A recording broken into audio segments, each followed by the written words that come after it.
न्याय की देवी का नया चेहरा, जानिए क्यों हटाई गई कानून की आंखों से पट्टी। हाल के दिनों में कई औपनिवेशिक कानूनों और प्रतीकों को हटाया गया है। अंग्रेजी हुकूमत के समय बनाए गए संसद भवन की जगह नया संसद भवन देश को पहले ही मिल गया था। सुप्रीम कोर्ट परिसर में बाबा साहेब आम्बेडकर की मूर्ति लगाई गई है। इसी कड़ी में पिछले साल संविधान दिवस के मौके पर न्याय की देवी की नई मूर्ति के निर्माण के बारे में सोचा गया। क्या है संदेश? नई प्रतिमा सुप्रीम कोर्ट के जजों की लाइब्रेरी में स्थापित की गई है। इसमें न्याय की देवी की आंखों पर पट्टी नहीं है। दाएं हाथ में पहले की तरह तराजू है, लेकिन बाएं हाथ में तलवार की जगह संविधान है। न्याय की देवी की आंखों से पट्टी हटने और हाथ में संविधान की प्रति देने की प्रतीकात्मक तौर पर अगर देखें तो इससे सकारात्मक और व्यापक सोच का पता चलता है। नए प्रतीक में बदलाव के बाद न्याय की देवी का जो नया रूप है, उससे संदेश मिलता है कि देश का कानून सब कुछ देख सकता है।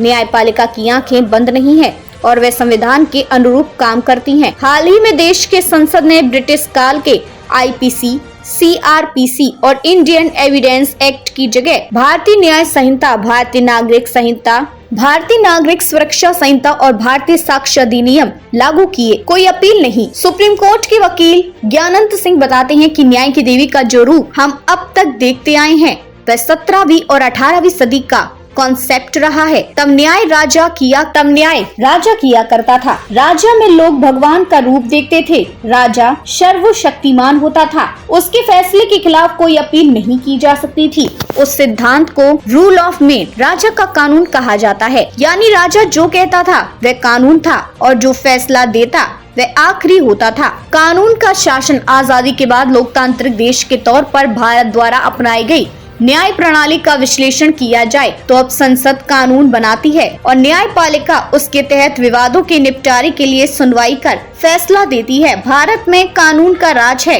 कानून के शासन का सिद्धांत संविधान से आया है। संविधान भारत के लोगों के लिए है और सर्वमान्य है। इसलिए इसकी प्रस्तावना की पहली लाइन में लिखा है, हम भारत के लोग, यानी आजादी के बाद संविधान के दायरे में न्याय होता है। यही कारण है कि न्याय की देवी के हाथ में तलवार की जगह संविधान देना प्रगतिशील सोच है। पट्टी का हटना, ध्यान रहे, न्याय की देवी की आंखों पर पट्टी का मतलब यह कतई नहीं था कि कानून अंधा होता है। इसके पीछे सिद्धांत यह है कि कानून दो पक्षों को, उससे जुड़े लोगों को, उनकी ताकत या प्रभाव को नहीं देखता। उसके लिए सभी बराबर होते हैं और वह निष्पक्ष होकर फैसला देता है। लेकिन अब जब आंख की पट्टी हटाई गई है और न्याय की देवी देख सकती है, तो इसे भी सीमित अर्थों में नहीं देखा जाना चाहिए। इसकी भी व्यापक मायने हैं।